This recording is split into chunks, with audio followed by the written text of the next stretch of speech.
So good day. First time kong narinig yung name ni Bishop John sa Jesus Reigns dahil ah, sa inyo po na bumibili nung Jesus Reigns shirt. And after that, di ko na nakalimutan dahil sobrang humble. So he is now our pamana president, lead pastor doon sa Malasiki. A mentor, friend, kahit medyo malayo yung age namin. Kaibigan ba rin, tatay, and our ninong nung kasal namin, and one of the most humble leader I know. So let us welcome Praise God. Tatay Gary, Tatay John. Hello po. Yeah. Kamusta po, Tatay John? Uh, I'm I'm doing good. Salamat sa Diyos because I have this opportunity and medyo katatapos lang ng mahabang yung mga bagyo at baha na Opo. dinaanan talagang sabi nga hindi naman kami binaha pero alam mo yon we have tried working things out for Yeah, those who are affected. tama po. Praise God for His blessings. Thank you po doon. Kami din ay naambunan ng tulong na yon. To, Purihin ang Panginoon. backstory, doon ko na-invite si Bisha. Parang iniisip ko actually, na sabi ko, i-chat ko ba, i-text ko ba, or ano. Pero nung nakita ko po kayo doon, biglang Yeah. pinakita ng Lord yung listahan, i-invite mo na. Yeah. Yeah. That's Ganun po good. yung nangyari. Thank Mhm. you for that, Bishop, and thank you for uh, saying yes to this podcast. Bishop, ano pong Sure. pinagkakabalahan niyo po lately? Ano pong pinagkakaabalahan niyo po lately? Lately, medyo I'm more on uh, mentoring. Medyo ang pinupokusan ko ngayon is parang preparing the next generation and parang yung pagta-transfer ng aking buhay doon sa mga ibang pastor Mhm. at siguro in a way pagtulong doon sa mga ah, nangangailangan and at the same time ah, sabi nga kayang tulungan, kayang abutin. So doon ako ngayon medyo nagko-concentrate because at my age right now, medyo sabi nga hindi na ganoon ang luxury na mahabang panahon. Yeah. So para bang I'm making sure na everyday work is Mhm. worth it Mhm. at walang masayang na oras na araw maging kagamit-gamit at higit sa lahat ma-accomplish ko kung ano man yung mga plano ng Panginoon para sa aking buhay. Wow, wow, wow, wow. Bishop, hindi ito pagpapaalam, pero ito ay preparation para sa susunod Yeah. na generation. And nakita ko po, Bishop, lagi ko po kayo naririnig na you prepare the next generation. Kailan po ito, kailan nyo po ito na-realize na, teka lang, I need to prepare the next generation? Yeah. I think uh, simula nung siguro almost 3, 4 years ago nung nag-assume ako ng aking leadership sa pamana Hmm. at nagtatanong ako sa Panginoon. Sabi ko, Lord, what do you want me to do now? Kasi alam mo 'yon, I'm nangangapa ako kasi from Bishop Rodel parang wala akong I'm not in that position na para bang sundan ko yung kanyang yapak na, Hmm. alam mo 'yon, a great leader parang napakahusay, napakagaling. Sabi ko, Lord, teka lang Lord, di ka ba nagkamali sa akin? Hmm. So parang, sabi ko, Lord, what's the purpose? Why me? And then the Lord slowly showed me na you you're there because I want you to, yun na, yung bang parang ihanda mo na yung susunod. Kasi nung kami nila Bishop noon, hindi hindi kami masyadong keen and parang focusing on that because alam mo na parang ah thinking that life will be good to us and we will have Mm, mm. plenty more years. Yeah, yeah. But Malakas pa. when COVID came, parang alam mo yun, parang alam mo yun, parang bang andun na yung feeling mo na any day pwede kang mawala. So parang, teka lang, alam mo yun, nagkaroon ng realization nung nagka-COVID na Mm, paano to pag bigla kaming nawala? yeah. Anong mangyayari? Mm, And alam mo, anak, Pastor Shepherd, nakita natin ito sa maraming pastor na nawala during the COVID, na mm, hindi nakapag-prepare ng kanilang susunod na mga leaders. yeah. Talagang yung simbahan, wow. It almost really destroyed the church, no? Na parang ang church parang nawala, parang nawala ng direksyon, nawala ng someone who will guide and lead. So talagang it really dawned on me and the leadership na hey, gumising tayo sa katotohanan na pwede na tayong mawala anytime. Yeah. So, ano mangyayari pag umalis tayo? Pag bigla tayong nawala? Ano mangyayari sa mga gawain na pinag-imbisan natin ng buhay natin, ng lakas natin, ng ating panahon?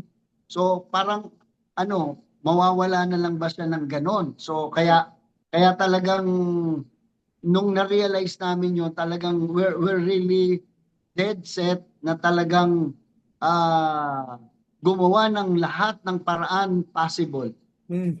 na mai-mentor, mai-father, mai-prepare ang next generation. Generation. Yan. Wow. 3 to 4 years is COVID nga nun, no, Bishop? Parang Yeah. madaming realization sa atin na, teka lang, pag dumaan pala to, di pala ako ready and all.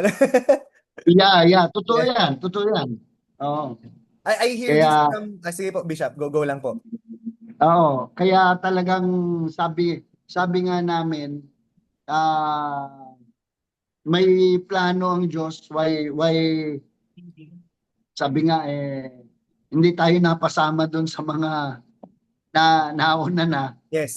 naiwan at kung bakit na niloob ng Diyos na ako'y nalagay dito, yun yung talagang nakita ko na alam mo yun kasi andun yung andun yung puso ng pagiging tatay talaga na Exactly. nilagay ng Diyos sa puso ko na talagang hindi lang kasi pagiging tatay ng mas bata but even alam mo yun parang tatay din even those mga pastor na kasama dito yung bang you strengthen them, you encourage Yeah. them, you Yeah. you help them in any way that we can so Mm. that they will be established, they will be strong, Yes. they will alam mo anak sa isang I just want to share something na yun nga yung pinagkaloob ng Diyos sa akin na naging head din dito sa Malasiki for so long ng ministerial fellowship. Alam mo yon yung nung nagpapasimula ako, hindi ko alam ang gagawin ko. Mm. Sa ministry, nagpapioneer ako ng church. Tapos biglang naging chairman ako ng ministerial. Talagang nung panahon na yon sabi ko, Lord, galit ka ba sa akin? Bakit? Kasi ang hirap ng magpastor eh. Mm. Tapos mag-head ka pa ng mga minister. Ang biro ko nga eh. Yung mga member sa church, mga 2 pa yon. Mm. Maliliit ang sungay noon. Mm. Yung mga pastor, medyo mahahaba na. May mga sanga pa. Hindi, joke lang. Ibig kong sabihin, siyempre, Ako nagpa-pioneer, nagsisimula, Yes, di ba? yes. Parang nangangapa pa ako how to pastor Mm, the church. And then here I am leading a group of pastors mm. na mas matatanda sa akin, na mas matatagal na nauna na sa akin sa Yes, ministry. yes. Ako nagsisimula pa lang. So Mm, parang, teka lang, sabi ko nga mm, bakit ako?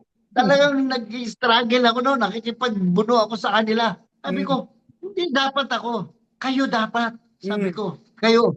Kaya lang wala ako nagawa kasi talagang the Lord spoke to me na talagang he has a plan. Why? So, Yeah. alam mo yung pikit mata. Pikit mata kong tinanggap yung responsibility na yon. Nasabi ko, Lord, bahala ka. Hindi ko alam to. Bahala ka sa akin. Oo. Kaya, alam mo, now, I'm so thankful with that. No? Bakit? Kasi natuto talaga ako doon. Natuto ko not only to pastor a church, but even to pastor the pastors there.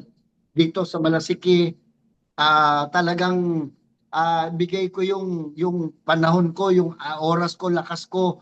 At alam mo, nakakatuwa kasi ngayon nakikita ko sila, naging strong sila, Wow. na yung gawain na dati, alam mo na, medyo nagsisimula, maliliit. Ngayon, nag-grow na. Wow, At wow. makita mo even yung mga church building. Wow, ma-amaze ka talaga. Nagkaroon na ng mga properties, Mm, nagkaroon na ng, sabi ko nga, Lord, ang galing mo. Ano? Alam mo yun, yung pag nakita mo na yung resulta, matutuwa ka, ma-amaze ka talaga sa Panginoon. yeah, yeah. Thank you don Bishop, no. Balikan ko later yung isa pero meron akong follow-up question doon sa kasi Yeah. nowadays ang mga tao ay susunod lang sila pag alam nila na sure yung susundan nila or alam nila na hindi sila mapapahamak. Pero kayo sinunod nyo mismo yung isang panawagan na hindi kayo sure kung tinawag ba talaga kayo doon or di kaya ano tama ba yung landasan nyo?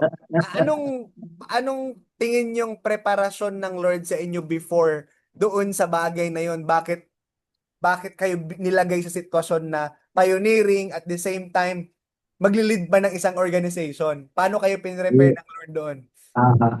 So, siguro, in a way kasi, alam mo yon nung bagong dating ako dito sa Pangasinan, kasi I came from Manila eh. Mm. So, nung, nung na-receive ko yung calling ko sa Manila, talagang struggle ako noon. Kasi I need to leave my work. Mm. I have, I have, bagong kasal ako, may anak ako. So, alam mo yon ang hirap mong iwanan yung livelihood to take heed yung call ng Panginoon. Yeah. But there, I really feel the hand of God. And the word of God was really speaking to me na talagang tinawag niya ako. He keeps on bringing me back dun sa mga calling ng mga apostles.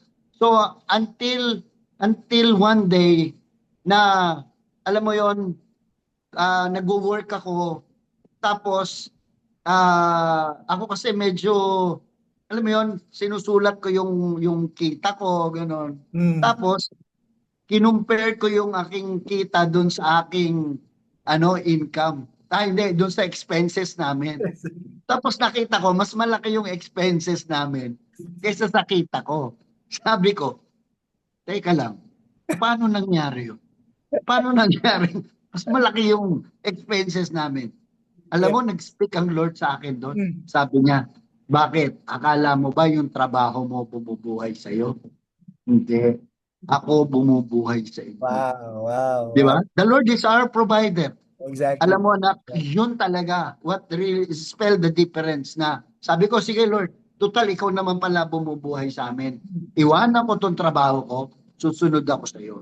Kaya nung sumunod ako sa Panginoon noon, pagdating namin dito sa Pangasinan, nung nagpa-pioneer kami, mga ano pa lang, almost siguro 1, 2 taon pa lang ako rito, Mm. naranasan ko yung mag-isa.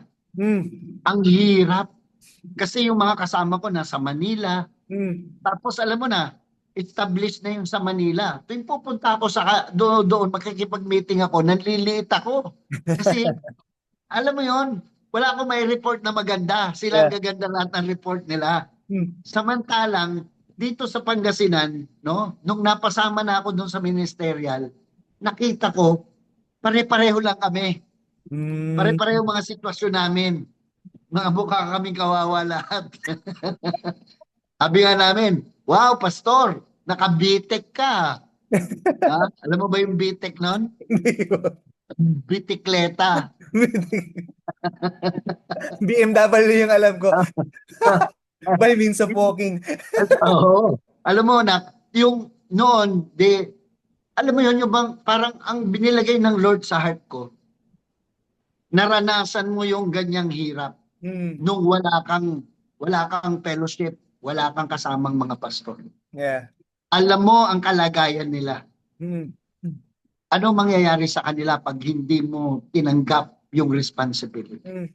Yes. Kaya sabi ko, kaya yun talaga, what that really pushed me to accept it, though sabi mo nga, hindi ko alam eh. Sabi nga, hindi ko alam kung kasama ba talaga to sa tawag ko. Ito ba, may magandang pupuntahan, may maganda bang mangyayari dito? O, Mm. alam mo yun, parang, o gumagawa lang ako Mm. ng ikararagdag ng responsibilidad ko, ng trabaho ko, ng kwan. And alam mo na, nung panahon na yon talagang yung sininang mo, alam mo na, nasa ministry na ako, tapos nadagdagan pa nun. Sabi nga niya, ano ba, wala ka na bang gagawin kung hindi mag-alaga ng mga pastor na yan? Pero alam mo na, now, she realized, nung Yeah. nakikita niyo yung bunga, again, it's not me. It's really God's Yeah. grace. It's really God's working. I'm just but instrument para itong mga lingkod ng Panginoon ay ma-nurture, ma-strengthen, ma-empower. At ngayon, eto sila, very strong and really growing ang ministry para sa Panginoon. Yun, no? Thank you doon, Bishop, kasi kahit kami nakikinabang eh. Ibig sabihin, dahil sa leadership nyo before, lumalakas ang body at yung body pag lumakas siya, kahit yung next generation na katulad namin, makikinabang doon sa bagay na yun. Ah, Praise God. na-admire ko yung courage nyo to lead kahit na hindi nyo alam kung saan sila ililid. Yeah, that's right. Yeah, yeah. And sometimes a leader don't know kung saan pupunta, pero they lead because sinabi ng Lord yon, nabanggit niyo po kanina, Yeah, dahil lang na-feel niyo yung kamay ng Lord doon sa bagay na yon, kaya kayo sumunod. yeah. Kakaiba yung kakaiba yung passion niyo with that. And Bishop, balik ako doon sa kanina yung sinasabi niyo na you mentor those next generation, you mentor the next pastor, or you mentor yung mga pastor na ahead sa inyo ng konti. Meron akong na-remind ako dun sa quote ni Miles Monroe na sabi niya, leadership success is measured by the success of the successor. Ibig sabihin, failure ang isang leader na walang susunod sa kanila kasi walang mag-continue ng bagay sa kanila. Yung ganong That's bagay, right. Bishop, it takes humility eh. Hindi lahat ng nakilala kong pastor ay willing ibigay or willing i-ready yung susunod sa kanila dahil baka ang maisip nila ay teka lang, hindi pa ako mamamatay, hindi pa ako ever na anong Yeah. pakiramdam po, Bishop, or anong nasa isip nyo nung time na sinabi ng Lord sa inyo na you need to prepare the next generation, and paano nyo piniprepare ang next generation ngayon? Ah, Dun sa bagay na yon, alam mo, anak, even earlier, mga early years ko pa, mga 50s do. Alam mo yun, parang andun na yung andun na yung kaisipan na binibigay ng Lord sa akin na para bang I won't stay here forever. I will be leaving this position, this responsibility, no? May iiwan ko to. Kumbaga sa ano, I need to, alam mo parang, in a way, parang ang pangungusap ng Diyos sa akin, seems like, you need to prepare someone who will take your place kasi meron pang panibagong trabaho at Wow. responsibilidad na ipapagawa. So parang ganon, yun ang what really dawned on me, that parang ang Diyos has something greater na work na Mm, He wants me to accomplish for Him, no? So yun ang sabi ko sa Lord. Sabi ko, Lord, if you want me during the time na nararamdaman ko na para bang, kasi si Bishop Rodel, pag nagwa one-on-one kami, madalas niya akong ano yan eh. Alam mo yon, yung bang binibigla niya ako. mm, Sinasabi niya sa akin, saan pag wala na ako, mm. wala akong ibang alam na papalit sa akin. Eh di, siyempre, nagtataka ako, ba't niya sinasabi? Sabi ko, eh sino naman? Ikaw. Sabi ko, ako. Wala, hindi. Sabi ko, wag ako. Kaya alam mo, nung mga panahon na yon, although sabi nga, talagang, ayoko talaga yon. Ayoko, sinabi ko sa kanya, wag ako, wag ako. Hindi ko kaya yan. Masyadong, it's too big for me, sabi ko Yeah. sa kanya. Pero siyempre, pag narinig mo na yon, whether you like it or not, mapapaisip ka eh. So sabi ko nga, Lord, nung una sabi ko sa Lord, Lord, kung pwede lang. Alam mo yung prayer ni Jesus? Mm. Ama, kung maaari, alisin mo ang kopa ng paghihirap. Sabi ko, Lord, have mercy on me. Grabe. Baka pwede naman, wag na lang. Pero sabi ko pa rin, Lord, kung talagang tinawag mo ko dyan, help me to prepare. Wow. Kasi alam mo, parang sinasabi ko, Lord, hindi ko magagampanan ng maayos yan. Pag ang dami kong iniisip, dami kong trabaho, I need someone who will take care of what I'm doing right now so that I could do more dun sa ipinagagawa mong bago. Kaya doon pa lang na nagkaroon na ako talaga ng resolve sa sarili ko na I need to prepare. Pero alam mo anak, hindi lang kasi sa church ang pinakita ng Diyos sa akin eh. Kung hindi even sa body, no? Kasi nga, yun nga, I was there for so long, no? And nakikita ko yung pag hindi na i-prepare yung susunod na leader ng body, sometimes ano alam mo yon, magdi-deteriorate, manghihina, Biro. magkakagulo, ganun. So, even dun sa body talagang nilagay ng Lord sa heart ko na you need to prepare. Ano ang mga responsibility mo na kailangan ko nang ilipat sa iba? Hindi pwedeng ilipat not unless na i-prepare yung susunod, at alam ko na itong piniprepare ko talagang tinawag ng Panginoon, no? Kasi minsan alam mo yon, yung bang madali kasing mag-relinquish ng position eh. Kaya lang malulungkot kapag nakita mo yung iniwanan mo, parang hindi niya ginagawa yung tama, hindi niya inaayos. So, masasaktan ka lang. So, sabi ko nga, Lord, ayoko nang ganun. Gusto ko, Mm. sabi ko nga Lord, gusto ko, pag alis ko, yung susunod sa akin, mas magaling, mas mahusay, mas palalaguin niya yung gawain mo. Wow. Kaya, andun yung puso ko na talagang to give my best dun sa sino man yung i-mentor ko, yung ipa-father ko na papalit sa akin. Kaya sa akin, wala akong parang inhibition na para bang mawawala na ako sa ganung posisyon. Nula, the Lord really prepare my heart na pag wala na ako, okay. Sa akin kasi parang I know na wala man ako dyan, Parang sabi nga, alam mo yon, yung andun yung ano mo eh, yung bang parang ah ano, paano ko ba i-wording yun? Para bang alam mo na ginamit ka ng Diyos. Bakit merong ganun? Yes. Bakit merong ganyan? Yeah. Bakit merong leader diyan na mahusay, na magaling? Alam mo na Mm. you were part of that.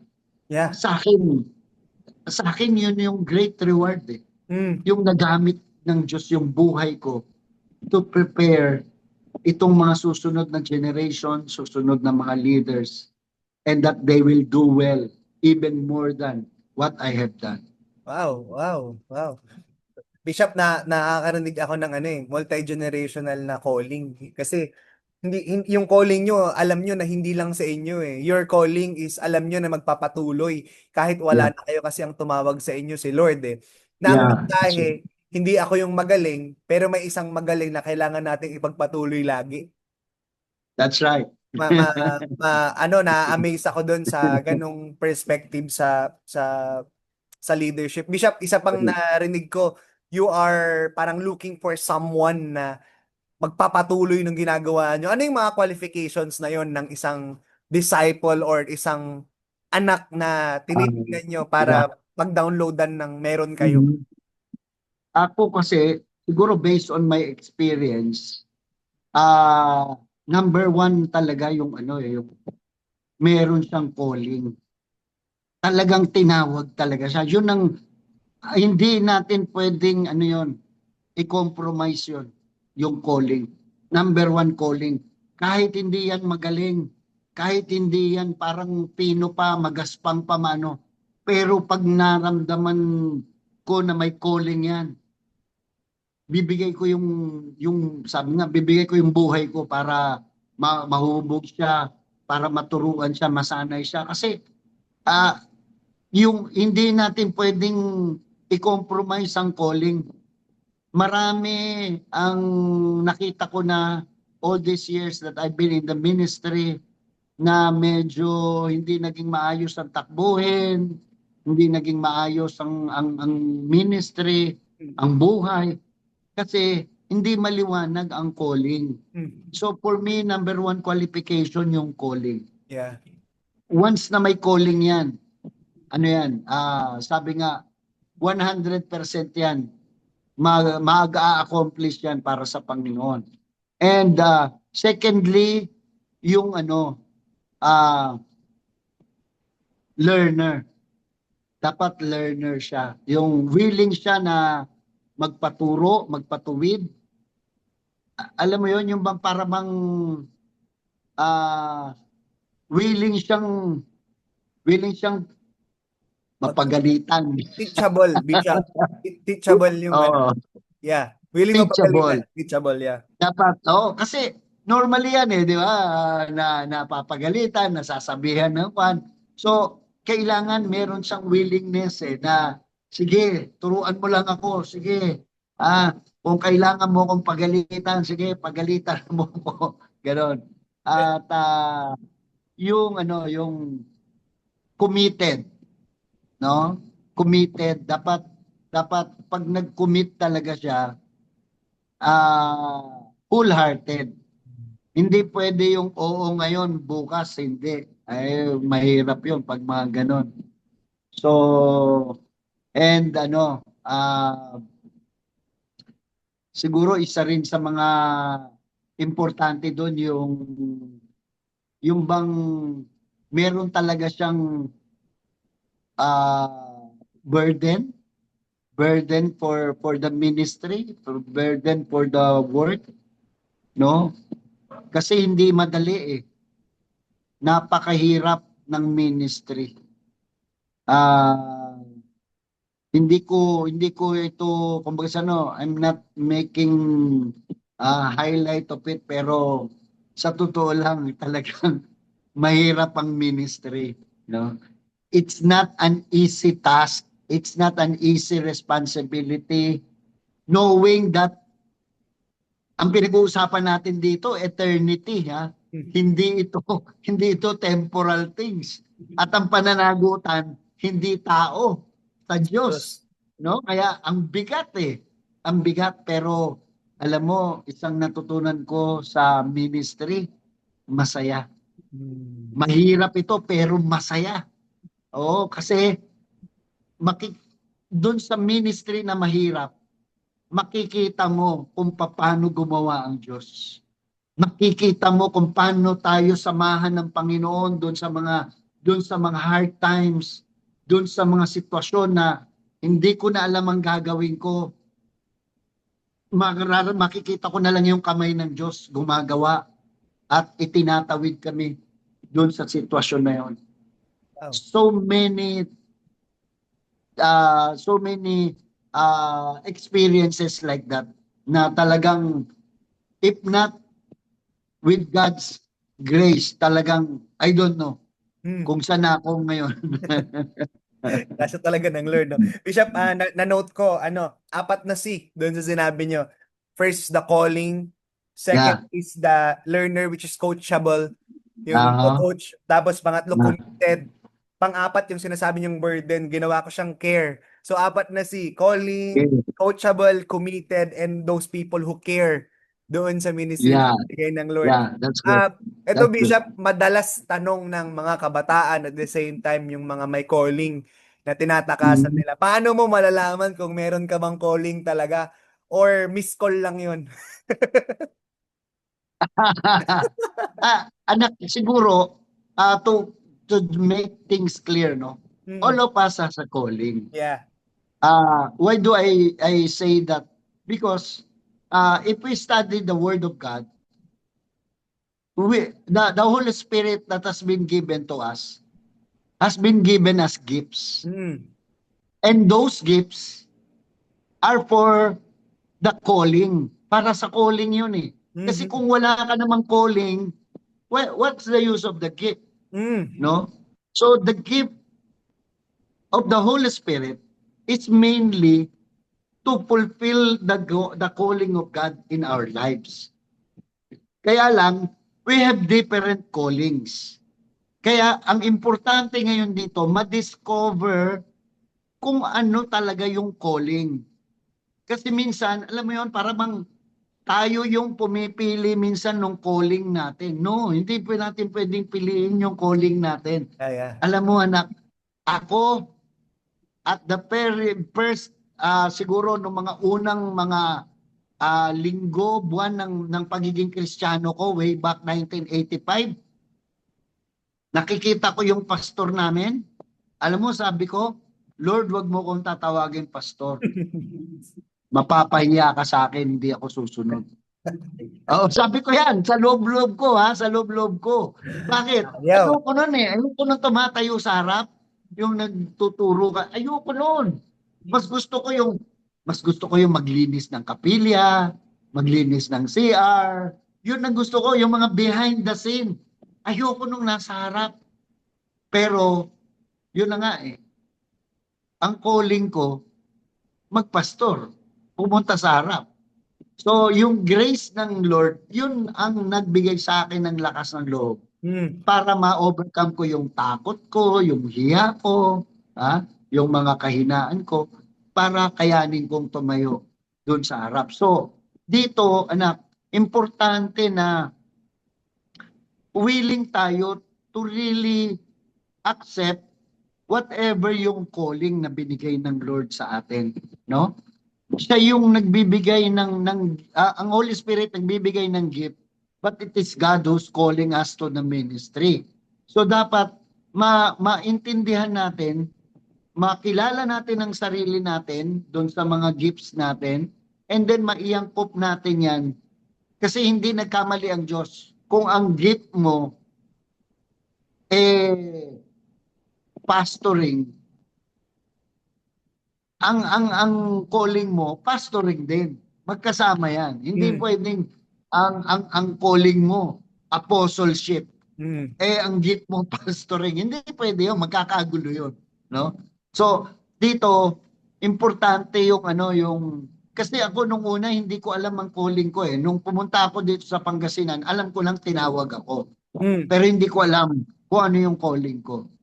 Now, ang nangyari pa nga sa akin noong una, frustrated ako kasi ginagaya ko yung pastor namin. Mm. Eh yung pastor namin, hindi siya, ang calling niya hindi pastoring. Mm. Teacher siya.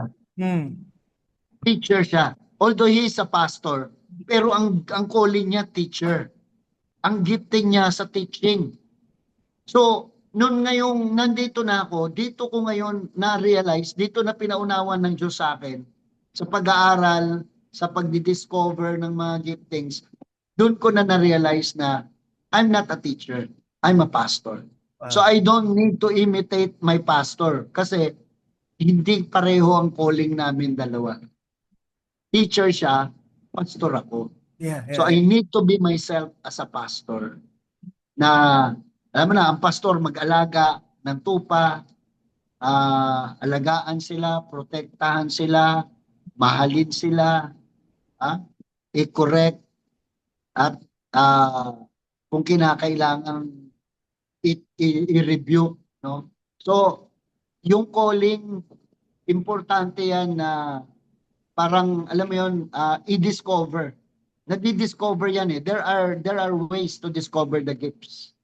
While we are involving ourselves in the ministry at hindi pa maliwanag kung ano yung calling natin, wag muna tayong mag-pretend na ang calling ko ganito. Hindi. Dapat wala muna tayong sinasabing calling natin kung hindi nag-involve lang muna tayo sa ministry. Mm. Kasi doon Yes. sa ministry, mararamdaman mo eh.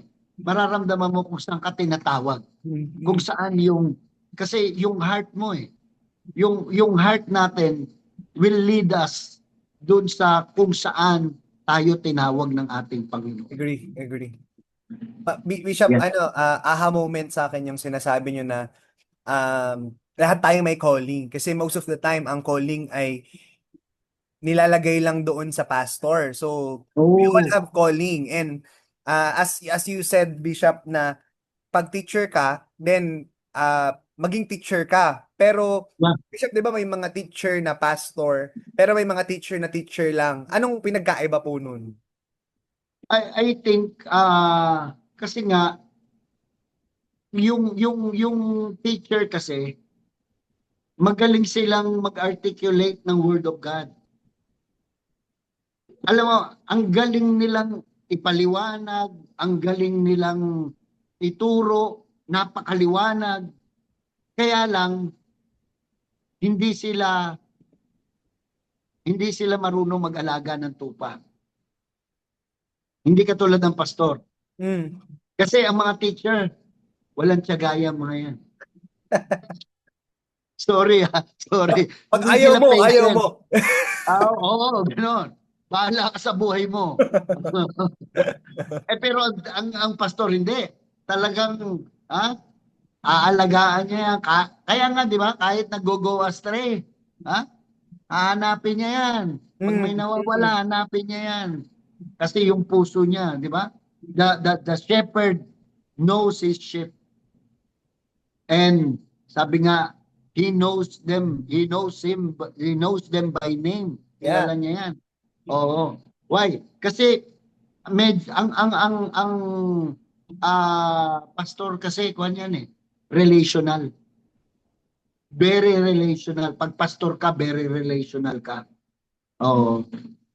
So yun ang nakita kong kaibahan pag teacher ka against the pastor, no? Yung caring for the sheep. No? Hindi ganoon kagaling sa pagpapaliwanag, pagtuturo ng word of God na katulad ng teacher, pero yung pagmamahal sa tupa, talagang hindi mapapantayan yon sa buhay ng isang pastor. Pastor. Yeah. Magandang paliwanag 'yon kasi madaming teacher they think that they are called to be pastor and madaming mga pastor na pinipilit nilang maging teacher. Pero maganda po kasi yung sinabi niyo Bishop na your gifting is connected to your calling. Ibig Yeah, sabihin, that's right. lahat tayo may calling. Identify mo muna kung ano yung calling mo. Paano nyo po Yeah. in-identify na ang calling nyo po, Pastor Bishop? Kasi you said, ano po meron lang kayong calling pero hindi nyo pa alam na yun yun. Paano nyo po Yeah. na-identify along the way? Nung kasi nung nandito na ako, kasi nga pumunta ako sa Pangasinan to heed my calling without really equipping myself. So nung nandito na ako, nag-mission na ako, nag-aral ako ng Bible school. Mm. So doon sa Bible school, may mga ways doon na paano mo i-discover yung mga gifts mo at paano mo malaman kung ano talaga yung calling mo. Doon ko na ngayon na-realize na sino ba ano ba talaga pagkatao ko bilang isang tinawag ng Panginoon. So doon ko nakita, ako mismo naramdaman ko, alam mo yon yung bang willing akong tumaya ng buhay Mm. para doon sa mga tupa, Wow. no? Para bang ah yung kung ano yung meron ka na sana kailangan mo, willing ka pang ibigay sa kanila. Para bang you sacrifice yourself para dun sa mga sheep. No? Hindi mo yun ipagkakait sa kanila kasi yun nga, yung para bang ah, yung care ko, doon ko nakita yung katangian ng pagiging pastor. Yun ako, no? Mm. Hindi lang ako meron. Yun Mm. ako mismo. Yeah. Nakita ko yun sa sarili ko na I'm willing na, alam mo yun, pag nag-aaway yung mga tupa, ikaw ang aanuhin nila, bebeltan nila. Gigit na Sabi ko ka. nga, oo, Pero oo. babanatan ka. Tapos yun nga, alam mo yun, instead of getting angry with them and para bang mawalan ka ng gana sa kanila, hindi. Diba, andun pa rin yung loving concern, nandun pa rin yung willingness na, sige, titinudin yung mga yan. Babait din yung mga yan. Alagaan lang, mahalin lang. And it's true, no? Nakita ko rin talaga yon na sabi nga, alam mo, ngayon, marami ko naririnig ng mga pastor, no? Na yun nga, they feel na parang hindi gano'n ang support ng mga members, gano'n. Para bang, yun, minsan nakakarinig ako, pinatalsik ng miyembro, gano'n. Sinipa ng leader, ng elder. Alam mo, that's what really I am so thankful with God. Kasi ramdam na ramdam ko kung gaano ako kamahal ng mga tupa, ng Ah, mga members sa church. wow. Yung concern nila, yung Mm. care nila, ramdam na ramdam ko talaga. Kaya sabi ko nga, alam mo yun, para bang ayoko namang, ano, sabi nga ah, walang halong pagmamayabang o pagmamalaki Mm. na para bang we reap what we sow, What we no? saw. Para bang yung nararamdaman ko ngayon doon sa mga tupa, para bang napipil ko ngayon na ito rin yung naramdaman nila Yeah. from, no? Yeah. Kaya I'm so thankful na hindi yung parang I never felt na hostile yung mga members sa Mm. akin. Hindi Mm. ko yun naramdaman kahit minsan. Yeah. Eh, Yeah. ramdam ko din sa inyo yan, Bishop, kasi una napaka-welcoming nyo eh. Parang, kung meron mang sasalubong doon sa isang kwarto, no, kunwari papasok ka, um, kung hindi man kayo yung nauna, isa kayo sa mga sasalubong. Sure ako doon kasi lagi ko yung nararanasan na even kahit magkita lang tayo sa somewhere, ano eh, still you make an effort to go with that person para kamayan, ihag. At ang unang bungad niyo po, Bishop, lagi kong tanda, kamusta na? Yun yung word lagi na kamusta na, and it means a lot, tingin ko dun sa mga taong nakakarinig nun. So Bishop, malaking tulong yung test for you to, parang madami mga test ministry test, mga gift test, pwede malaking tulong. And also Bishop, the Bible school, no? Kasi most Yeah. of the time ang mga tao ang alam nila sa Bible school, pag may calling ka, mag-Bible school ka. Pero dahil ngayon, alam na natin na lahat tayo may calling, okay lang mag-Bible school na hindi pastoring yung pupuntahan mo para alam Yeah, yeah. mo yung sarili mo muna. Tama, tama, tama na. Yeah. And by experience, Bishop, would you say na doon sa experience na naranasan nyo, meron bang tao na nagsabi sa inyo mismo na, "Uy, feeling ko, tinawag kang pastor." Meron bang mga taong gano'n na nagko-confirm, nagsasabi sa inyo, or si Lord lang talaga yung nagsabi sa inyo na pastor kayo? Ah, nung una, actually, parang may question eh. Mm, Yung calling ko. mm, mm. Yung mga close ko, parang hindi sila naniniwala sa calling ko. Sabi nila, ang gagawin mo doon? Ay Mm, nila, ang ganda-ganda ng buhay natin dito. mm, Sabi niya. So, sabi ko, kasi tinawag ako ng Panginoon eh. So mm. parang, ah, hindi, parang, hindi pa nila yun nakita at first in my life. Kung hindi, parang nakita na lang nila yon afterwards nung nakita na nila yung result, Mm. no? Ah, actually parang ano ko parang ah andun yung question sa akin nung pumunta ako rito sa Pangasinan na tinawag nga ba ako? Oo, oo. Kasi parang they don't see me as one as a pastor, they don't see me Yeah. as ah para bang kasi hindi pa ako ganun katagal sa church. Nakakilala ko sa Panginoon 1985. Mm. Na-receive ko ang calling ko 1988. 3 3 years. years pa lang ako. Yeah, 3 years pa lang ako. Na-receive ko na kagad yung calling ko. Mm. Kaya para bang maraming nauna sa akin. Kaya ah, para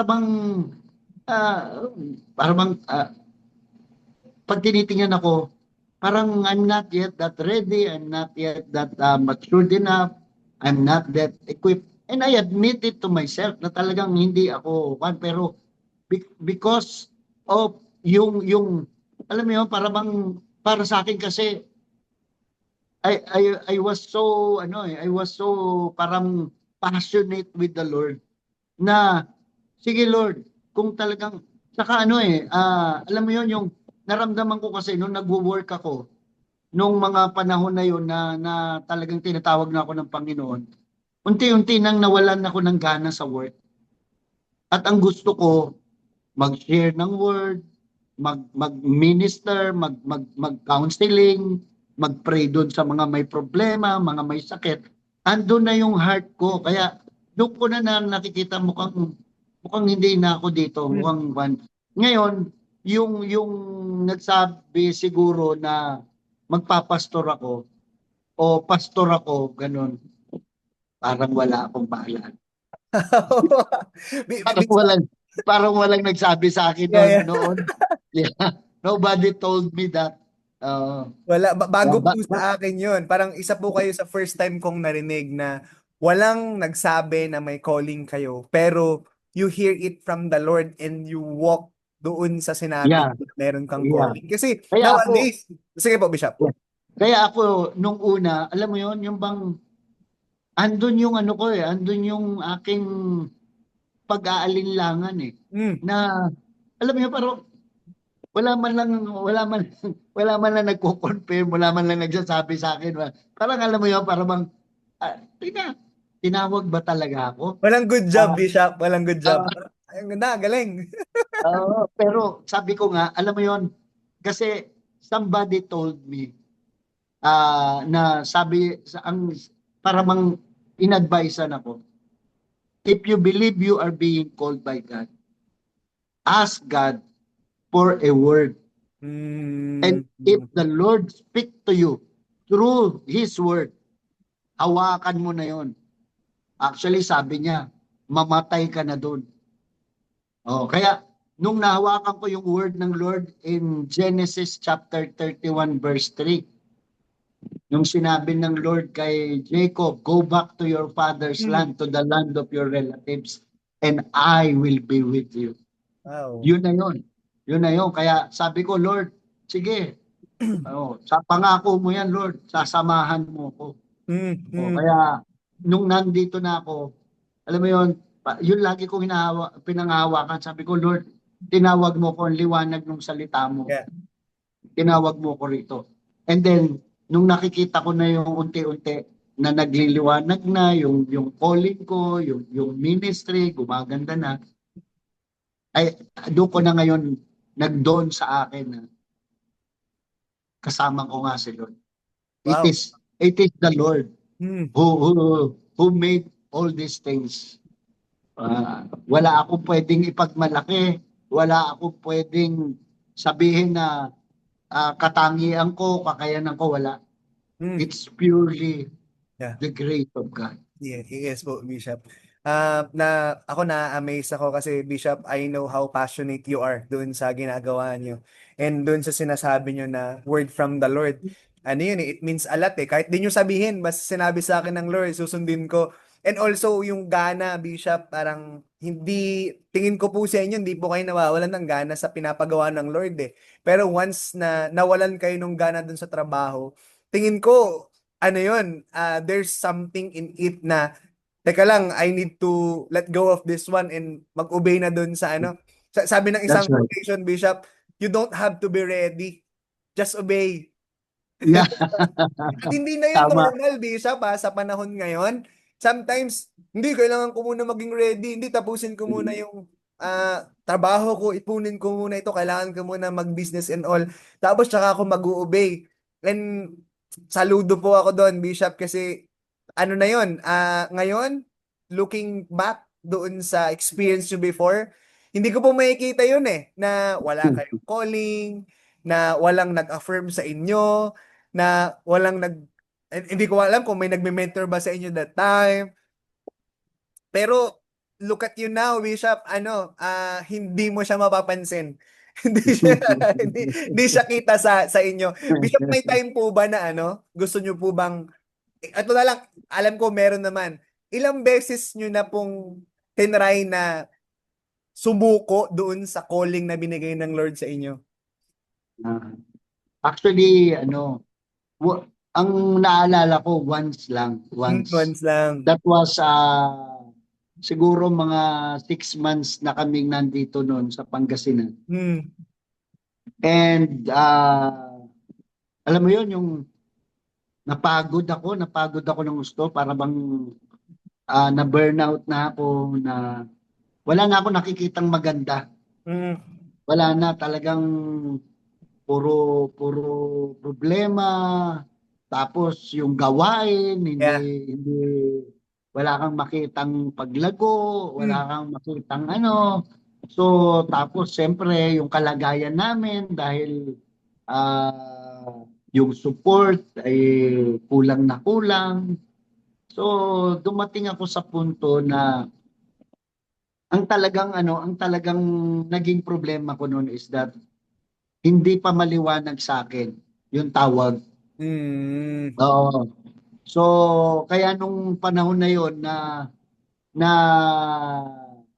I am already actually nag-file ako ng resignation ko kay Lord.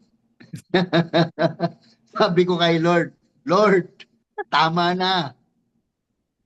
Tigilan na natin 'to. Hindi mo ako tinawag. Hindi ako pastor, sabi ko sa kanya.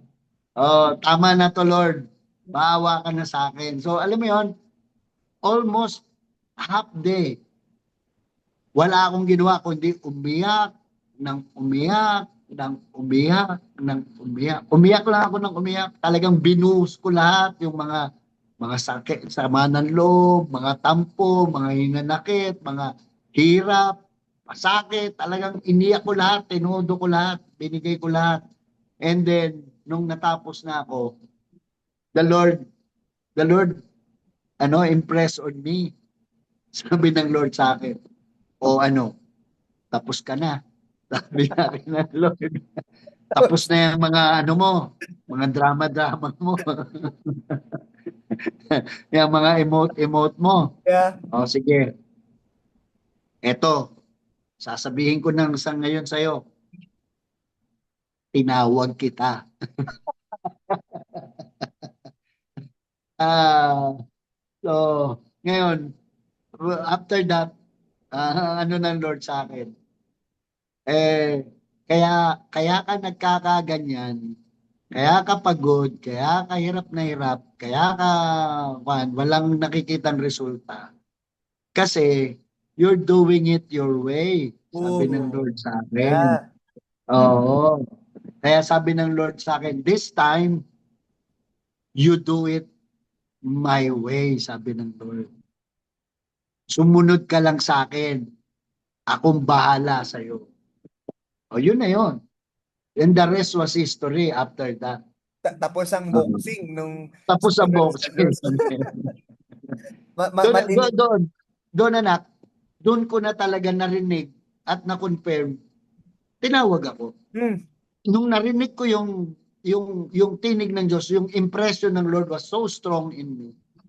Yun na yun. Talagang I never have doubt anymore. Wala na akong doubt, wala na akong ano, kahit anong mangyaring problema, kahit anong mangyaring pagsubok, tinawag ako ng Diyos. Alam ko yun, tinawag Hmm. ako ng Hmm. Diyos. Hmm. Kaya I'm so firm and strong on that Wow, wow, because I wow. have the word and I have that very strong impression of the Lord. Kaya talagang sabi nga, handa ako nang itaya yung buhay ko kasi maliwanag sa akin, tinawag niya ako. Wow.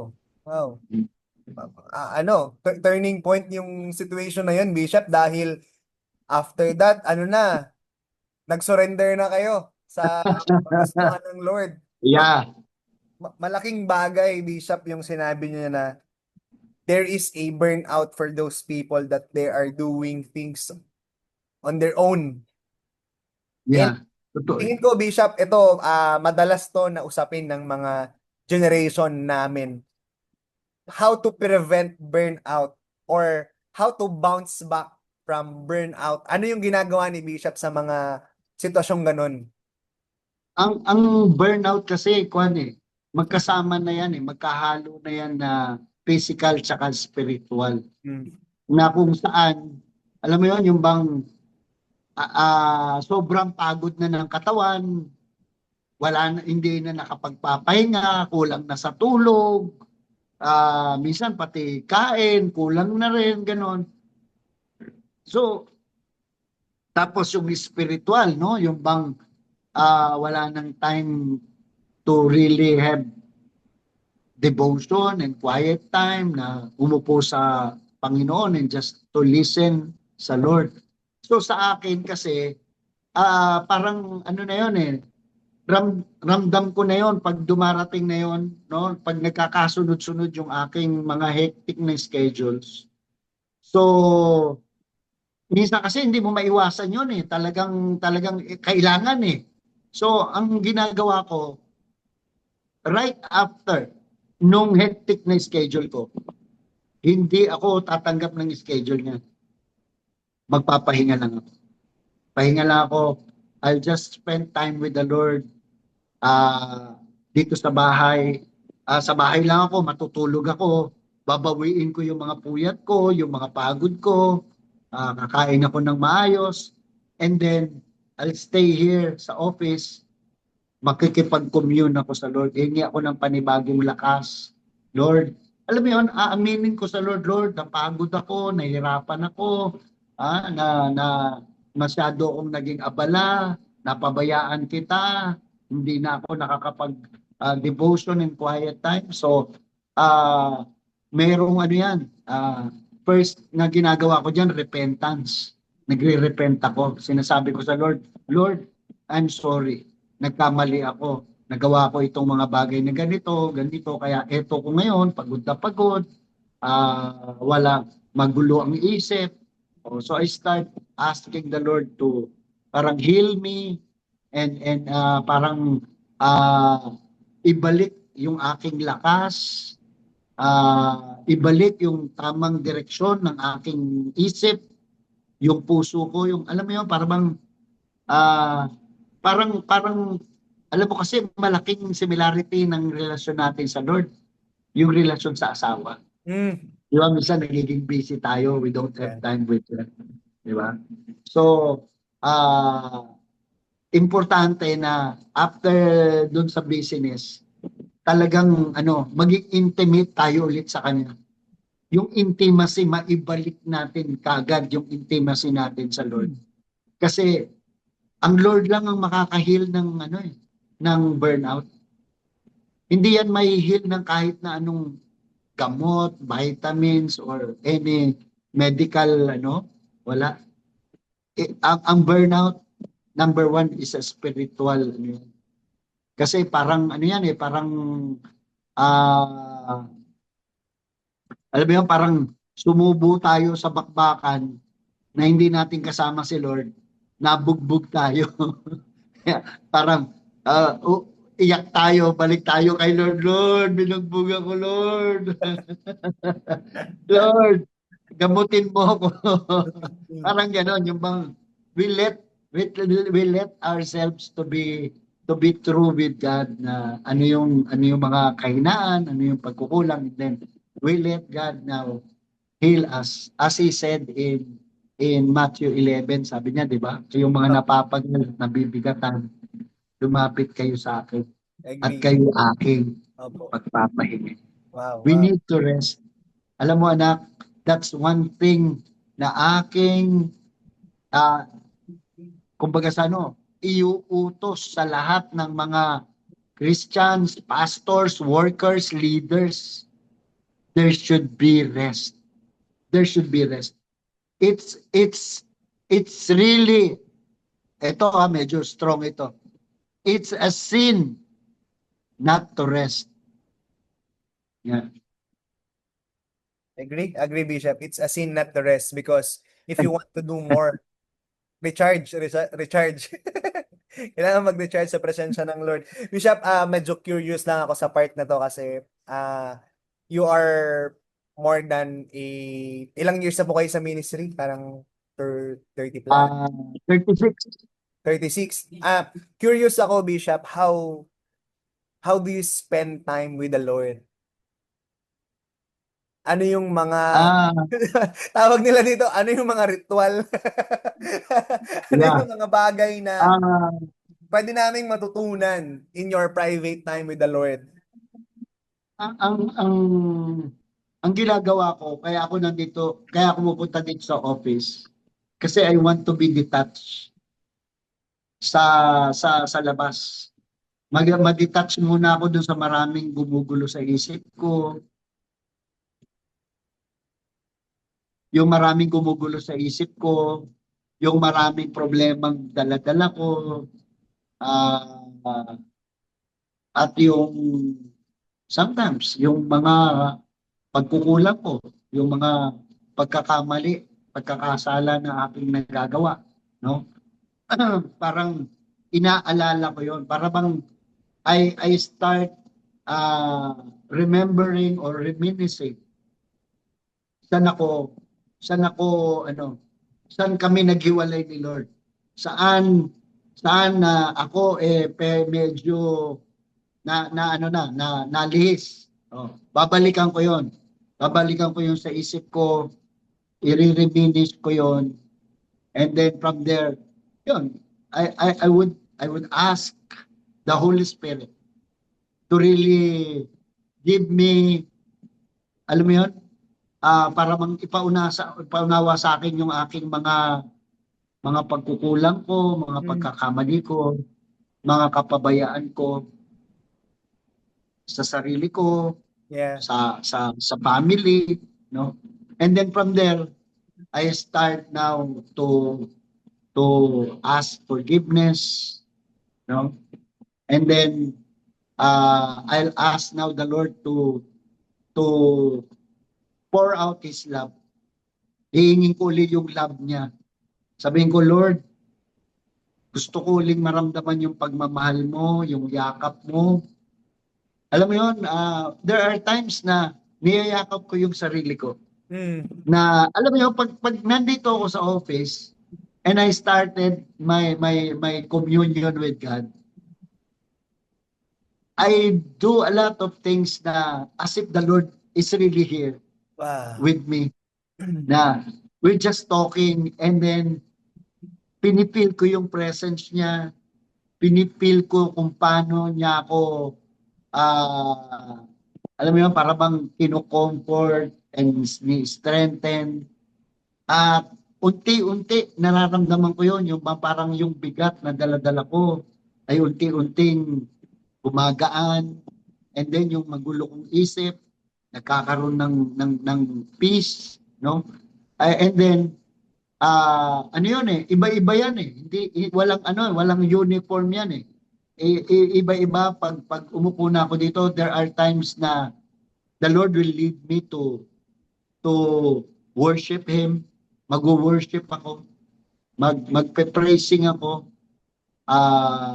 magpapasalamat ako sa mga sa mga ginawa niya, sa kanyang mga blessings, no? And then I also read His Word, no? Magbabasa ako ng Word of God kasi most of the time diyan ko talaga naririnig kung ano yung mensahe na gustong iparating sa akin ng Panginoon through His Word in the Bible, no? Talagang yung bang parang alam mo yun, parang ang aking ugnayan sa Lord na parang parang kaibigan, na parang tatay, na andun yung paggalang at pagrespeto bilang Panginoon, Yes, yes. bilang Diyos, pero walang holds bar, walang wala kaming wall. Kung hindi, I can just be open with Him and laugh, cry, rejoice. I can just be myself Yeah. sa harapan niya. Mm. Luluhod ako, hihiga ako. I agree. I can just be myself Yes. sa presensya niya. Yeah. That's how I deal with mga pag nararamdaman ko na yung burnout, yung sobrang pagod, yung hindi ko na alam kung anong gagawin ko. Yun. Isa lang yun. Kailangan ko ng magbabad sa presensya niya. Agree. Wow. Yeah. Yung rest nyo, Bishop, ay sa presensya ng Lord. Amen. Kaya ako nag-a-agree ng sobra dahil para akong nabibigyan ng imagination on how you do it. Talagang luhod. Inaalis nyo muna yung pagiging bishop, pagiging pastor. Anak muna ako ngayon. Yeah. Mo Wala. Parang po, yung isang bata na need ng yakap lang, walang iba. Parang wala akong pakialam kundi rest. Yeah. Yung rest nyo po ba, Bishop, ay ini-schedule nyo or dahil iba-iba yung schedule nyo as a head ng pamana at the same time head ng inyong simbahan, or parang schedule siya, or every time na merong appointment, tomorrow rest? Siguro ngayon sa aking kalagayan, parang ini-schedule ko in a way na yung libre ko, pag libre ako. Kasi meron ngayon, katulad nito, 5 araw akong nasa Baguio. So, wala, hindi ko magawa yung bagay na yun, no? Kaya ngayon nakabalik na ako. Ito, sisimulan ko na naman ulit, gano'n. Yes. So, as long as meron akong opportunity, I grab every opportunity I can, no? Tapos yun nga, doon sa mga panahon na hindi ko siya magawa yun,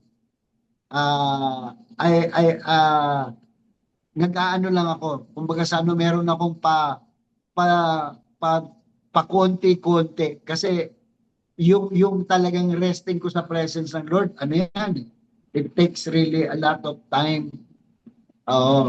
Pero yung pag wala ako dito at medyo nasa ibang lugar ako at medyo tuloy-tuloy ang mga activity, naghahanap lang ako ng kahit konting oras, konting panahon na kahit papano makapag-commune ako sa Lord. Tapos pag nakauwi na ako dito, doon na talaga babawi na Yes. ako ng toto-toto. Wow. Nakikita ko po sa inyo yung verse ng Psalms 84:10. Sabi niya, better is one day in your court than thousand elsewhere. So, Amen. when Amen. is the time that you say no sa isang appointment? Ano yung mga reason ba't mag-no kayo? Ah, normally ang parang hinindihan ko o tinatanggihan ko yung sa tingin ko hindi naman talaga ako ang kumbaga sa ano, I will not be of help Mm. or it's not my Expertise. ministry to Ah, do it, yeah, yeah, no? yeah, yeah.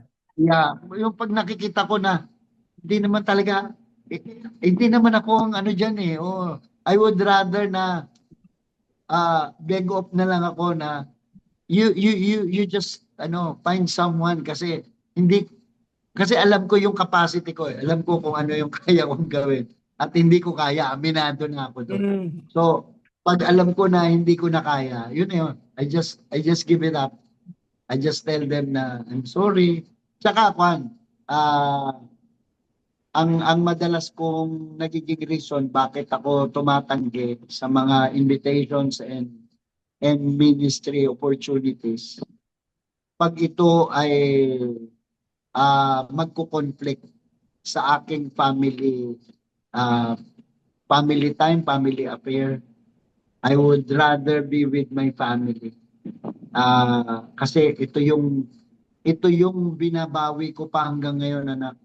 Kasi nung nagpa-pioneer ako, lumalaki ang mga bata, talagang napabayaan ko sila. Mm-hmm. Nagkulang ako sa mga anak ko, kaya hanggang ngayon, talagang bumabawi ako sa mga anak ko. Kaya pag mayroon kaming schedule, may time kami na pag mayroong darating, oh, sorry ay, kailangan ko ng pamilya ko. Yeah, yeah, yeah. Meron pa namang iba dyan, may iba namang pwede dyan.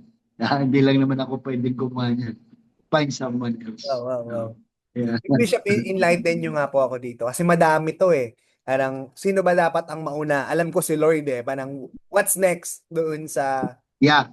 So, priority talaga natin si Lord. Pero, unawain natin yung priority natin si Lord, no? Kasi sometimes, we equate si Lord sa ministry, no? Iwalay si Lord sa ministry. Huwag natin yan pag-iisahin kasi hindi yan iisa. Iba si Lord. Personal yun eh. Relasyon natin kay Lord yan. Now, after sa God, so God muna, siya yung priority. Yes. Ang second should be the family. Kasi sabi nga ng I think it's in Timothy na yung paano mo pamamahalaan ang iglesia, ang pamilya ng Diyos, kung yung pamilya mo, hindi mo siya napapamahalaan ng maayos. So, ang nakita ko dito, mas magiging magaling tayong tagapamahala ng simbahan, ng gawain ng Panginoon, pag naiayos muna natin yung pamilya. Kasi Yes. parang ano yan eh, parang ito yung training ground, yung family ang training ground. Para alam natin kung paano din i-handle. At alam mo anak, ito yung isang nakita ko. Dahil nga, di ba, napabayaan ko yung mga anak ko noon. Ang naramdaman nila, kakumpetensya nila ang gawain, ang church. Kaya may resentment sila sa church. Agree. No? So, imbis na maging supportive sila sa church, hindi. Oo. Ngayon, pag naalagaan ng pamilya, ano yan eh, I believe ang calling ng Lord sa pastor, hindi lang siya eh. Kasama yung pamilya na tinawag. So, para yung pamilya maging supportive doon sa calling ni pastor, dapat naalagaan niya muna ito ng maayos at naintindihan ng pamilya yung kanyang calling so that hindi lang si pastor ang magbi-ministry. Even yung pamilya, asawa, anak, susuporta yan sa ministry. Kasi naramdaman nila yung pagmamahal ng Diyos through the pastor at naintindihan nila yung calling ng Diyos kay pastor, calling din nila. No? And then, after the family is the ministry. Yung ministry. Meron akong bagong parang ano tawag dito? Na-discover? Binibigyan ng Ah, parang actually na-discover ko na to noon pero hindi ko masyadong pinansin. Pero ngayon, ito na ngayon yung akin kumbaga sa pinopromote, no? Na ang ministry should only be a product of our intimacy with the Lord. Hindi pwede na pababayaan natin yung intimacy natin kay Lord for mm, the sake of the ministry. Kasi yeah. minsan ganon may imbalance na, puro na ministry, yung intimacy, yung relasyon kay Lord, napabayaan. Hindi pwede. Kasi ang sa akin, as I see and as I have experienced, ang ministry, bunga lang yan ng intimacy natin kay Lord. Why? Because ministry is the working of the Lord. It's not Mm, our working. mm. Ang Diyos ang gumawa niyang mga ministry na yan at ang Diyos pa rin ang gagawa dyan. Kailan? Pag yung intimacy natin sa Kanya malalim, malago, matatag, makita natin ang Lord ang gagawa sa mga ministry. I agree, Bishop. Amen. Yeah, I agree. So, God, family, ministry. Then, saan kaya Yeah. pasok dito yung work, Bishop? Ah? Work. Hindi, yung ministry kasi, doon na yon. Kasama na That's yung yun. work doon. Mm, Yeah, oo. Kasama na dyan yung work, kasama na dyan yung studies. mm, Ah, oo. Kasi hindi natin pwedeng isakripisyo. Unang-una, ang Diyos, hindi mo pwedeng isakripisyo yan para doon sa work, para sa study, para no. Ano yan? Hindi natin pwedeng i-compromise ang ating pagmamahal, ang ating ah, pagbibigay ng pagpapahalaga sa Diyos, sa ating relasyon sa Kanya. At ganun din sa pamilya. mm, Pamilya, importante yung pamilya kasi pag hindi natin nabigyan ang unang expression nung ating relationship sa Lord, intimacy sa Lord. Ang unang recipient niyan family. mm, Kasi we're part of a family. So, ang unang-unang dapat dadaluyan ng ating buhay na nakaugnay sa Panginoon, yung pamilya. mm. Ang una dapat makaranas niyan, makaramdam niyan, ma-bless yung family. Family. And then, from the family, it will flow. Study. Wow. Ministry, work, studies, Mm, anything. mm. No, magpo-flow na yun doon. Okay. Narinig ko to sa parents ko, sabi nila, ang kaibigan pwede mong piliin, pero ang pamilya, ang Lord ang pumili niyan. At may dahilan ang Tama. Lord. Bakit ka nandyan sa pamilyang yan? So, kailangan Yeah, lang silang unahin. Bishop, that's sobrang right. tinamaan ako dito and nasulat ko siya, sabi nyo, our ministry should be the product of our intimacy. Kasi yung ministry ginagawa natin sa Lord, instrument lang tayo. Siya pa rin yung kikilos dun sa bagay na yun. Na most of the time, Yeah, sabihin ko na ministry, hindi lang worship team, neglect the intimacy at pinofocus, gusto nilang maging excellent doon sa ministry na meron sila. Pero sila yung napupuri, hindi si Lord doon sa ginagawa nila dahil they don't have the intimacy. And tama. maganda, Bishop, yan sa pagpo-promote yung yan. Ipo-promote ko din yan. We must value the intimacy first before the ministry more than anything Yeah, else. And ganda rin yeah, po sinabi niyo, Bishop, na magkaiba ang Diyos sa ministry. Kasi minsan, pag umaten ng yeah. practice or di kaya umaten ng church, nag-ministry, akala nila inuna nila si Lord. Grabe yung ano, no? Grabe yung No, parang no. confusion doon sa ginawang yun, no? So, at least Yeah, clear dito na tama. kung time with Lord, time with the Lord, time for the ministry, product Yeah, ng intimacy natin. Wow, wow, ano, malaking bagay yes. yung ganong, Yes. ganon, Bishop. Bishop, Mm. gusto ko man habaan pa, pero I think deserve nito ng part 2. Meron akong ano, Bishop, babanggitin sa inyong mga pangalan and can you describe them in one word or one phrases, tapos ano nyo lang po, kayo na pong bahala kung paano nyo po sila i-affirm or di kaya, hindi ko po alam kung paano, pero this is my first time to do it. Let me start first with Bishop Windsor. Bishop Windsor, malalim. Mm. Malalim siya. Bakit po siya malalim, Bishop? Malalim in a way na talagang grabe yung kanyang ano, yung the way he parang yung pag nag-share siya ng Word of God, grabe talaga yung lalim nung kanyang ano tawag doon, yung kanyang paghuhukay nung pinaka mga meanings and mga backgrounds nung mga mga sinishare niya. Talagang very broad, no, na talagang mararamdaman mo kung gaano ka anong tawag dito, yung bang mapipil mo yung mga word na mga sinasabi niya is not just but coming from the mind, but it's coming from the heart.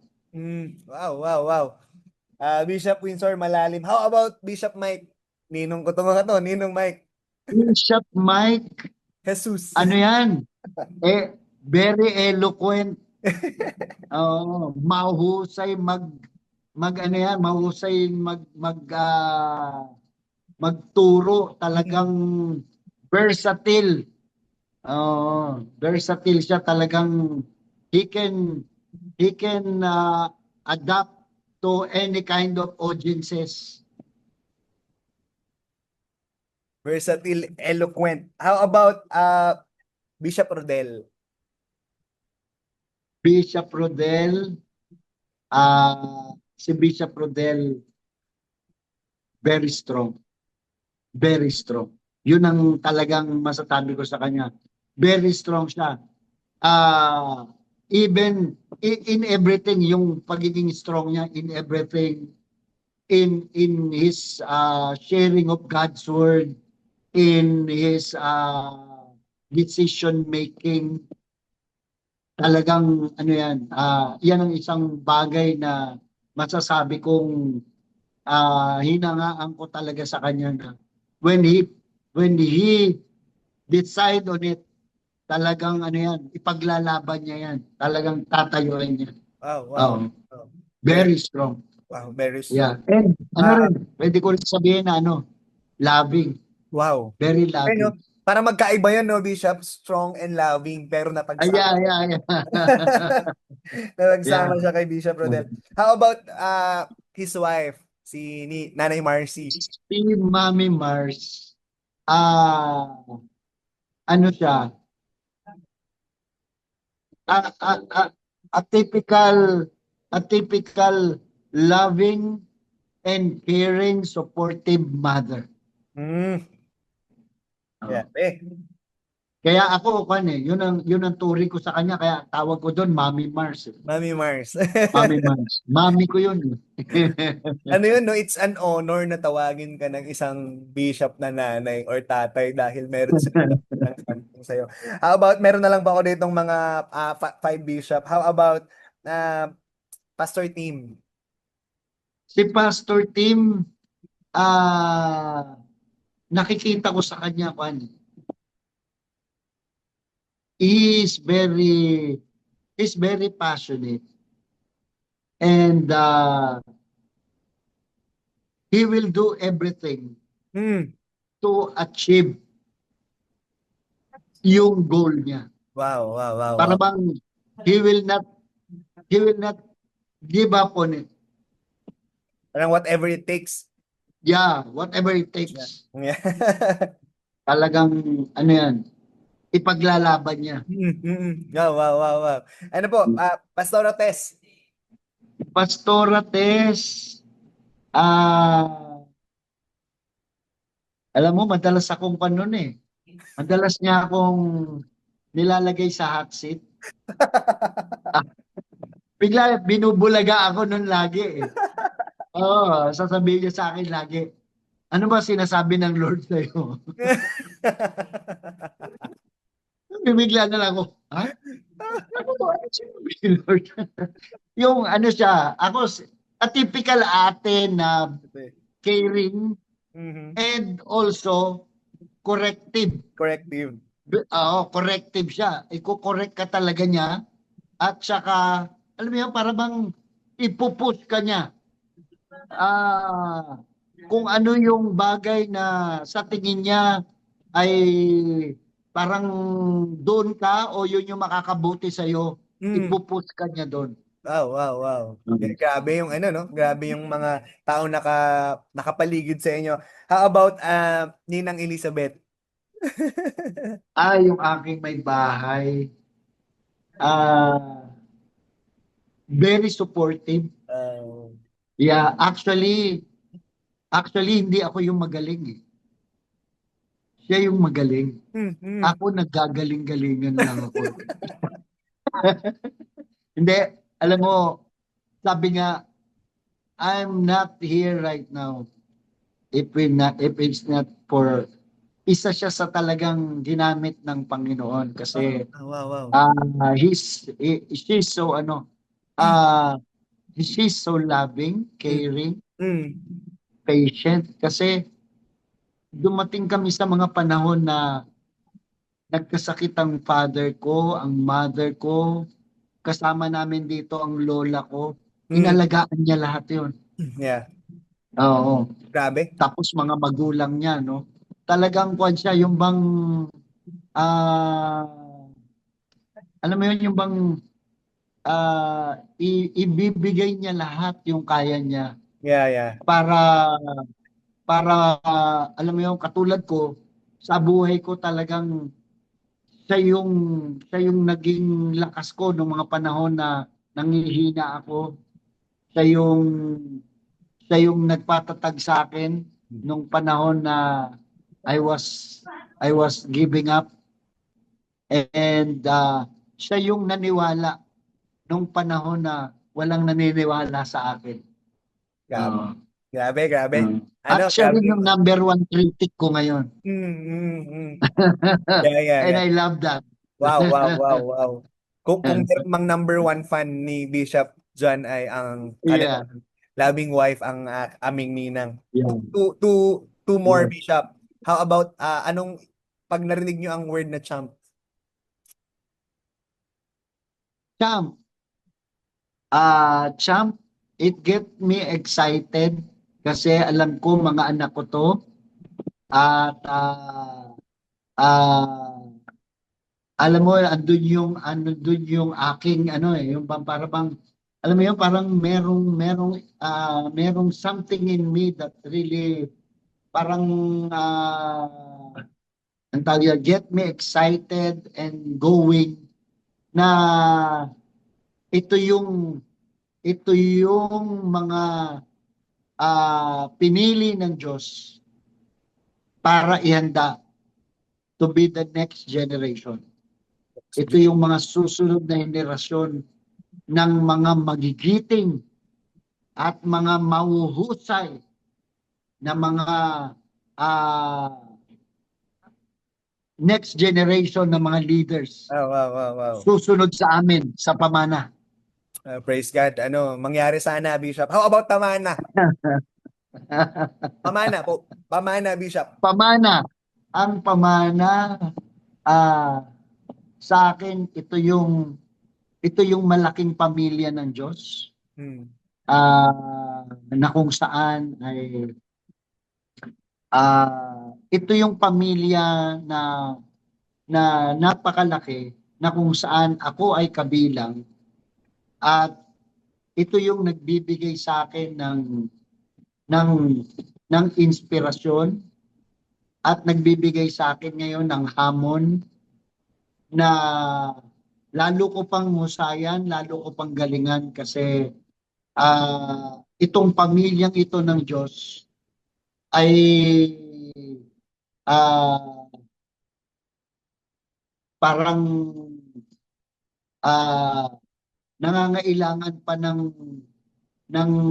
aking ng aking paglilingkod, ng aking lahat ng pwede ko pang maibigay ay parang andun yung pangangailangan Mhm. para sa ganon ay ang pamilyang ito ay tunay na maging malakas, matatag, at mag-a-accomplish ito ng mga great things para sa Panginoon, Wow, wow. not only in Pangasinan, but not only in the Philippines, but even worldwide. Worldwide. Wow, wow, wow. Bishop, last one, I think hindi nyo to asahan kung sino man to. If ever na merong isang word na pag sinabing Bishop John, yun yung word na lagi nilang maiisip. Ano yun? At bakit yun yung word na yun? Ah, sa akin, kung meron man sigurong isang bagay na gusto kong maiwan o maalala ako, is that ah, naging naging mabuting lingkod ng Panginoon. A good servant of the Lord. Yun lang. Yun lang ang gusto kong maalala sa akin, na naging mabuting lingkod ako ng Panginoon. Wow, wow, wow, wow. Yeah. What a way to end this podcast, Bishop. Ano no, Yeah. ako madami akong tanong dito na feeling ko hindi ko sa podcast i-ask. Pero i-ask ko siya pag nagkita tayo. Okay. Kasi it's Okay. more on Na, ano na, it's more on me, Bishop. May mga ganito akong mga concern or and all. So, Bishop, any advice doon sa mga may calling pero di nila alam yung calling nila? And for those people na alam nila na tinawag sila pero hindi nila gusto yung pagtawag ng Panginoon sa kanila. ah, siguro, lalo na ngayon, nandito na tayo sa panahon na pwede tayong magkaroon ng mentor. Siguro yung mga nagko-confirm pa ng kanilang calling, maganda they find a mentor whom they know na could help them. Kasi siyempre yung mga katulad namin na medyo advanced na, and then marami ng experience, we could be of help, no, na yun yung parang magpa-mentor. Pero that doesn't mean na yung mentor is you have the same gift or the same calling. Kung hindi, tutulungan lang para ma-discover kung ano yung calling, no. Uh, Isa yon, and then talagang yung dapat magkaroon ng sa akin napakahalaga nung masidhing pagnanasa na, Lord, I want to know my gift, no? And then yun nga, yung pag hiningi natin yung gift, siguraduhin natin pag sinabi ni Lord, susunod tayo. Yun lang yun. Kasi hiningi mo, tapos pagkasabi ni Lord, ay ayoko niya, ay hindi pwede yun. Joke lang. Oo, hindi pwede yun. Dapat willing tayo na ano man yun, tatanggapin natin. Bakit? That's the calling. That's the calling eh. Hindi tayo pipili ng calling natin. Tatanggapin lang natin ano man yung calling na yan ng Wow. Lord sa atin. Wow, wow, wow, wow. No? Tapos, ano yung huli na sinabi mo? Yung how can you encourage them na magpatuloy doon sa bagay na alam nila si Lord mismo yung tumawag sa kanila. Wag mag-focus doon sa mga situations. Don't focus on the situations. Kasi yung situations, come and go naman yan eh. At saka, yun nga yung mga sitwasyon na yan, look at it as a stepping stone. Kasi, dinadaan tayo ng Diyos sa process eh. Process kasi yan eh. Hindi tayo pwedeng makarating kagad doon sa gusto ng Diyos, doon sa calling niya, doon sa parang sa amin bago kami nakarating dito, talagang ang daming dinaanan, no? So maniwala lang tayo kay Lord Mm. na ano man yung dinadaanan na yan, maganda ang kahantungan yan. Believe in God that you will have a good finish. Bakit? Kasi ang Diyos napakabait, napakabuti Mm. na hindi kanya padadaanin sa hirap, sa pasakit para lang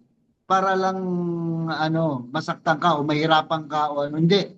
May maganda siyang plano at yung plano na yun pag nagkaroon ng realization, magpapasalamat tayo doon sa mga dinaanan natin kasi yung mga dinaanan natin ang ginamit ng Diyos para hubugin tayo, para palakasin tayo, para patatagin tayo. Kaya don't look at it doon sa mga trials and temptations na parang pabigat, pahirap, no. Ano yan? Blessing in disguise yung mga yan kasi ginagamit ng Diyos yan para tayo tumatag, lumakas. So para hindi tayo panghinaan ng loob o ma-divert, we focus on the Lord. Mm. Focus ka lang kay Lord. Mm. Just focus on the Lord. Just believe in God. Maniwala ka. Mayroong magandang kahahantungan lahat yung ginagawa mo. Wow, wow, wow. Thank you po, Bishop, sa mga bagay na yun. Sabi nyo, look for a mentor. So kung gusto nyo maging mentor si Bishop, remember that you have first be Yeah. coachable, you are committed, and you are caring for the ministry na in-entrust sa'yo ng Panginoon. Bishop, can you pray for those people who listen to this podcast and also pray for us? Yeah, yeah. Thank you, Okay. Bishop. Sige, let's pray.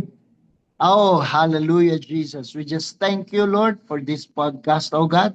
Salamat po, Panginoon, sa opportunity na binigay mo sa akin para po makapag-share ako ng mga bagay na ginawa mo, ng mga bagay na tinuro mo, Panginoon. Lord, we just pray sa lahat po ng mga makakapakinig nito, makakapanood. Panginoon, tulungan mo po sila, o Diyos, na masumpungan nila yung tawag mo, masumpungan nila, Panginoon, na sumunod sa calling mo sa kanilang mga buhay. And at the same time, oh God, doon po sa mga nakakaranas ng mga panghihina, kagulumihanan, Panginoon, Lord, strengthen them. Lord, help them to just focus their eyes unto you, Lord Jesus, for you are the author and the finisher of our faith, O God. Panginoon, dalangin po namin na ang bawat isa po sa amin na mga lingkod mo, Panginoon, lalo na po sa mga kabataan, sa mga next generation, Lord. Lord, help them to really, Panginoon, commit themselves to you, Panginoon. Commit themselves to your calling upon their lives. Na anuman ang mangyari, anumang pagsubok, anumang problema, Panginoon. Lord, hindi po sila bibitaw, Panginoon. Hindi sila mag-give up. But instead, O Diyos, tulungan mo sila na habang nararanasan nila ang mga pagsubok, ang problema, ang hirap, Lord, the more na mas strengthen yung faith po nila, Panginoon. The more they hold on to you, O God. Because, Lord, wala pang nagtiwala sa iyo na binigo mo, Panginoon. Wala pang naglingkod sa iyo na pinabayaan mo. Panginoon, tapat ka. Napakabuti mo, Panginoon, sa mga buhay po namin. Oo, mahirap ang ministry. Pero Lord, masarap. Masarap kasi kasama ka namin. Masarap dahil alam namin, Lord, yung mga hirap namin, meron po itong magandang ibubunga.